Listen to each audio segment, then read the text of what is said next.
Hi there, welcome to Contingent Workforce Strategies, Ask the Expert. And I'm super excited today to talk about the topic of career paths in contingent workforce universe that we all are working within. And what makes me super excited today is to be talking to my good friend, Ashleigh Koehler, who I've gotten to know over the years and met many moons ago when she actually was more on the client side. And now she's working for TapFin Global Solutions. So welcome, Ashleigh, to Ask the Expert, and we're excited to chat today. Hi, thanks for having me. I'm excited to be here. Perfect. So as I kind of talked about, you've had an amazing career, and you've traveled through your journey and saw both sides of the fence, working on the client side as a buyer in a program, running programs for large enterprise organizations, and then been on the vendor side and the contingent. Now you're working for a large MSP, designing programs and rolling out programs and enhancing programs and bringing new things and innovations to programs. Like, talk to me, and I'm preambling it a little bit, but I want to hear your take on, one, how did you get into this wacky world? And then, as you move through, what made you decide, hey, I'm going to work on the client side? And then, what did you see on the vendor side as well? So let's talk about your career path. Sure. Thanks for having me, and thanks for wanting to hear about my career story. It's one of my favorite stories because it just happened. Everything just kind of happened. I was in the right place at the right time. I knew the right people, very much relationship driven. Like most people, I fell into the staffing industry. It wasn't something I went to school for. And someone had said, I know you like helping people. Recruiting can help people, staffing can help people, and it can get you back to work. So I ended up interviewing for a position. It was more of a solution sales position, and it was okay. It was a very small company. I knew that I was in the right place in terms of industry, but I wasn't necessarily in the right role yet. Through meeting some other people while I was trying to develop business, they introduced me to some folks at Kforce, and I ended up going over there and loved it. I moved from Columbus to Charlotte. I was able to meet a bunch of different people and help on a bunch of different teams, which was great. But a former recruiting partner of mine called me up and he was like, "Hey, JPMC has this vendor management role. Would you be interested?" And I didn't think I ever wanted to go on the buy side. It was never an interest or desire of mine. Other people had talked about, "Hey, this would be cool. I would love to do this." I thought I wanted to be on stage of SIA and like telling people how exciting contingent workforce is, but I took a chance, little leap of faith, and I went over to the buy side and spent about 5 years there. And it was different. It was At JP interesting. Morgan Chase, which is a large enterprise organization. How you Yep. started, it sounded like the business hired you in to help with their particular needs in one department or one silo of the organization. And then once you've helped them, you saw that the rest of the organization saw what you were doing there and said, why don't you roll this across the enterprise, because it's doing such good work. And then you got across the organization and moved into more a procurement role, or was it hmm more into the HR role? Was it procurement? It was sourcing and procurement. Yeah. Awesome. Yeah. Cool. I'm one of them now. Yeah. I never thought it would be. Yeah. And now you're at TapFin, large Now I'm at global TapFin. MSP, managed service provider, helping multiple clients Yes. build out Helping. their programs. So what made you make the leap back to the vendor side, or the dark side, or maybe the dark side was the client side? Who knows? It's a matter of opinion, of course. Different for everyone. So Yeah. how did that come about? So I wanted to have fun again. Not that I wasn't having fun there, but when you have so many To solutions expand and see what's available, new, right? In a lot of cases, yeah, if you built something and you're in a large organization that has layers to it. Well, and this is kind of getting into their next question as well, around pros and cons and learnings as you journeyed through different sides, vendor side and client side, and what you've learned. But this allows you to expand and see across multiple programs and always be thinking forward, so you can bring that almost in a consultative approach to bring that to the various clients that you're doing. So Exactly. talking about that, right? Let's, in retrospect, now going from staffing into MSP world, then buyer and program management in the enterprise client side, and then back into the MSP world, what are some of the pros and cons of being a vendor versus a buyer, and the pros and cons of being a buyer versus a vendor, and I some of should the also learnings, share, right? I was at IQ Navigator too, so I have my VMS experience as well. All of the I've been a few different places in the industry. Pros and cons. Or Pros with the learnings, buy. let's say. Yeah, learnings. I learned so much on the buy side. You know, when I had left the MSP program portfolio management role and went over to the buy side, I think I had this idea that things moved a little bit more quickly than they actually do on the buy side, especially a company as large as the one that I went to.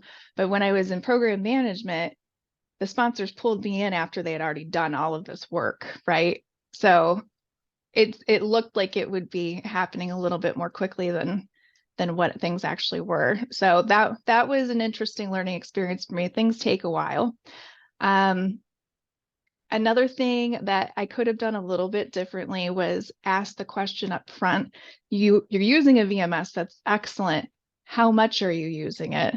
And to what extent are you using all of the new features? That would have been a good question for me to ask. So in the future, that is one that I would recommend people do. But this is also good for the vendor community to hear, because gaining an appreciation of how organizations work internally, the political process, the approval process, the budgetary process, prioritization, it's not always about the contingent workforce program, right? And Right. moving It's parts and not. decisions have to fall in, pieces of the puzzle have to fit together before you can move forward. So sometimes on the vendor side, all they see is, why can't we move forward, right? And you think True. it's going to Yeah, move forward. And so it's good to know that, yes, there's issues that come up or priorities that have to fall into place and finish up before you can move forward on the projects and things like that. So it's interesting you absolutely. learned that coming from the vendor, coming internally and going, this isn't as fast paced as I expected, right? That's cool. Right.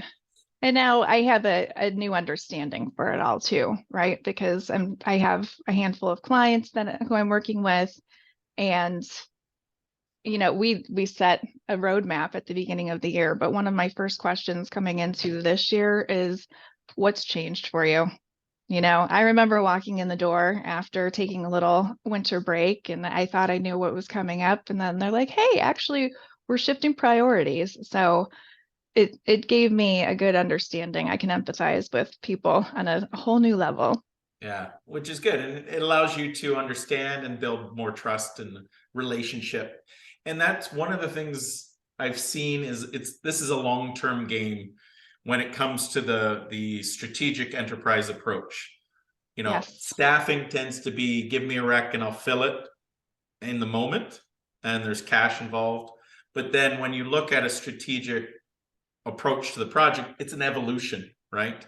And you got to pick your absolutely. spots and timing. And sometimes you can move it forward each year. Others, it's a maintenance year and a hold on for dear life year, right? In Yep, other years. So you think that way and you work with your clients from that perspective. It's a good thing. And the program on the buy side, you also make sure that your vendor community knows that, so that it's a long-term relationship. So, through your journey, you've been on the vendor side, the client side, and in the client side, there's many different roles and stakeholders involved in a contingent program. When you first started at JP Morgan Chase, you were hired into the business to help in a vendor management capacity within the business. But then as the organization evolved, you went into procurement. And I'm assuming you probably also had some conversations with the HR folks, because we do see in the industry often this who owns the program, HR or procurement, and sometimes they collaborate nicely, sometimes they don't. um, you know, where do you see people in their careers and coming into the different roles within the program and the different stakeholders? And what do you think is some of the best practices in how stakeholders interact, right? And which stakeholders should be involved in the programs? Okay, that's a good question and very relevant. Yesterday, just with a couple of clients I spoke with, it was interesting because in one client, talent act fell and or had contingent, and then procurement had SOW, and we're working on marrying the relationship between the two, right? Bridging that gap, because they need to be in sync in order for you to have a program that runs well. And then I had another client talk to me yesterday about how today she sits in procurement, but when her role started, she was in HR and talent act. So it was a bit of a learning experience for her to kind of really understand the differences between the two groups. For me at JPMC, luckily we had the IT or the staffing and the SOW in procurement, but I worked closely with the talent act and HR when I was implementing the emerging talent or hire, train, deploy program. Great. And because there's so much synergy there, especially with training and development. So I think it's important for the groups to get to know each other, because things move around and sometimes we're competing for the same position. Sometimes the business will put them out to both of us. So it's good to have the relationship there. But when it comes to stakeholders and driving change, I always recommend go higher and wider, because the people that you're talking to on the day-to-day, they may have the passion and they may have the need to get things done and to make change, but it might not be the priority of the decision makers. So definitely get to the higher and wider levels. So this has been amazing, Ashleigh. Thank you for being part of this conversation. One last question, and you've talked about your career and the journey you've been on, and I see the journey you're continuing to be on is going to be amazing. What have you enjoyed the most as part of being within the contingent workforce industry? And what are you looking very much forward to in the future? What have I enjoyed the most? The people in the industry. I can't imagine any other industry is as awesome as ours is, because we all are out here to help other people. We've stayed friends for years and years. We get to see people move around into different parts of their careers, opening their own businesses within the industry. It's so cool to watch where everyone's going, and everyone, is there to help you too. Even if they're a competitor, everyone knows that there's enough room for everyone. We all want to win, but we're all here to help as well. So, I mean, my career journey, the roles that I've had weren't because I applied to something blindly. It was because of the people who I've talked to and have networked along the way. So the people, I love this industry for the people. And what am I looking forward to? I don't know. Everything, because, my role wasn't here 5 years ago. An Yeah. engagement director role wasn't here 5 years ago. It's happened. So who knows what is going to be next? What I will say is that Davos was last week, and I think that's going to be on my career bucket list. A lot of cool things came out of that. I could see myself there.